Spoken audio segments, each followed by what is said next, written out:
चलिए 3 number question है कि 6,8 और 22 का लस और मस का अनुपात क्या है। यहाँ अनुपात का मतलब क्या होता है, बाटा। सॉल्व करेंगे इसको, सॉल्व जब हम करेंगे तो अलग अलग हम पहले HCF निकाल लेते हैं इसका। कहता है 6 को हम अभाज्य गुणनखंड से तोड़ देंगे, 2 3 दूना 6, फिर 3 से तोड़ लो 1, ये 8 हो गया। इसको तोड़ देते हैं 2 से, 4 दूना 8, फिर 2 से, 2 दूना 4, फिर 2 से, 2 एकम 2, फिर 22 है, 22 को तोड़ देते हैं 2 से, 11 दूना 22, फिर 2 से 11 से, 11 एकम 11। पहले हमको निकालना है HCF, तो ये हो जाएगा 6 को हम तोड़े हैं 1 गुने 2 गुने 3, 8 को तोड़े हैं 2 गुने 2 गुने 2, और 22 को तोड़े हैं 1 गुने 2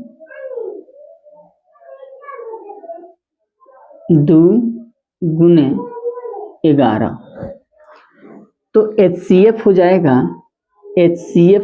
आपका 1 1 तीनों में मिल गया, 2 2 2 तीनों में मिल गया, नहीं HCF हो जाएगा 2। अब HCF मिल गया तो LCM भी हमको चाहिए।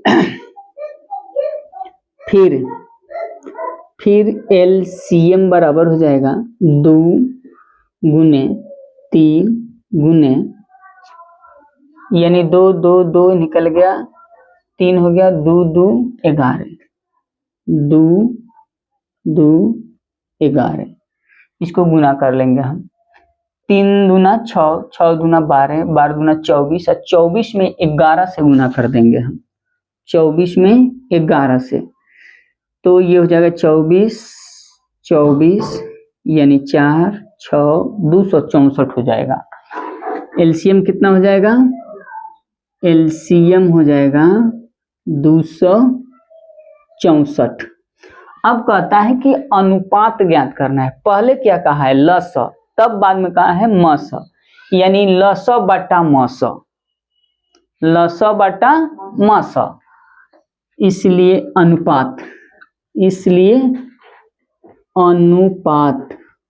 अनुपात बराबर हो जाएगा LCM बटा HCF।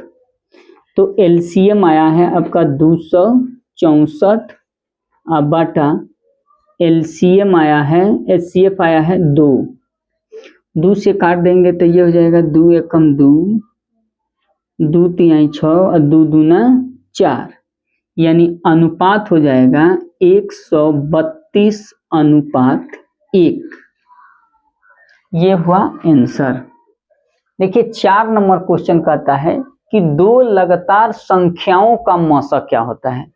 सबसे पहले लगातार संख्या पूछता है, हम 1 2, ये भी लगातार हो गया, हो सकता है कि हमको ये मर्जी नहीं कर रहा है हमको लेने के लिए, तो 4 5 कर लो, 8 9 कर लो, यानी कंटिन्यू होना चाहिए। तो इन दोनों संख्याओं का मौसा कितना होता है।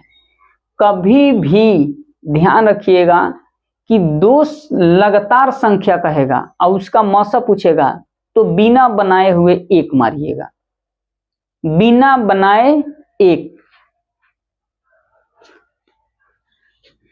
4 का निकालेंगे तो 2 से टूटेगा, लेकिन 5 तो 1 से टूटेगा। इसमें होता क्या है, 100 में एक विषम आ जाता है, इसीलिए इसकी आंसर हमेशा 1 ही होता है। तो इसको जब हम बनाएंगे तो 2 लगातार संख्याओं का मौसा हम बना के दिखा देते हैं। पहली संख्या कितना हो गया, मान लो 2 और 3 कर देते हैं, 2 3, तो 2 को अगर हम तोड़ते हैं तो 2 एकम 2, और 3 को भी तोड़ेंगे तो 3 एकम 3। HCF कहता क्या है कि दोनों में जो मिल जाए, तो दोनों में क्या मिल रहा है, 1 1 मिल रहा है, इसलिए HCF कितना हो जाएगा, HCF आपका 1 हो जाएगा। यानी ऐसी संख्या आएगा तो हम बिना पूछे इसकी आंसर 1 ही देंगे, बिना बनाए हुए 1। चलिए क्वेश्चन नंबर 5 देखते हैं। 2 परमीय संख्याओं के बीच अधिकतम कितनी परमीय संख्याएं हो सकती है? देखिए ये सारा क्वेश्चन बनाने वाला नहीं है, एकदम चिटकी मारो आंसर ले लो।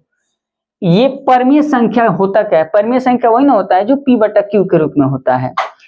1 भी परमीय संख्या है, 2 भी परमीय संख्या है, तो इसके बीच में कितनी परमीय संख्याएं हो सकती है? इसका आंसर बिना सोचे समझे दे देना, अनंत।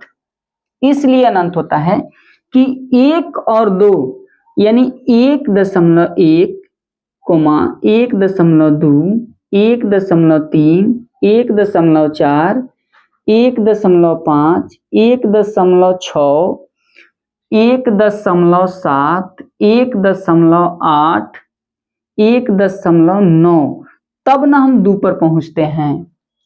तो इसके बीच में तो अनंत हो गया, इतना ही। कितना हो गया? 2 से अधिक हो गया। इसलिए जब 2 परमीय संख्याओं के बीच अधिकतम कितनी परमीय संख्या होती है, तो इसको बिना पूछे हुए अब मार दीजिएगा अनंत। इसका आंसर क्या हो जाएगा? आंसर हो जाएगा अनंत। अनंत। चलिए 6 नंबर क्वेश्चन देखते हैं। 156 के अभाज्य गुणनखंड में 2 का घातांक क्या है? घातांक का मतलब होता है कि 156 को तोड़ने पर इसमें 2 का घात कितना है, यानी पावर इसका कितना है।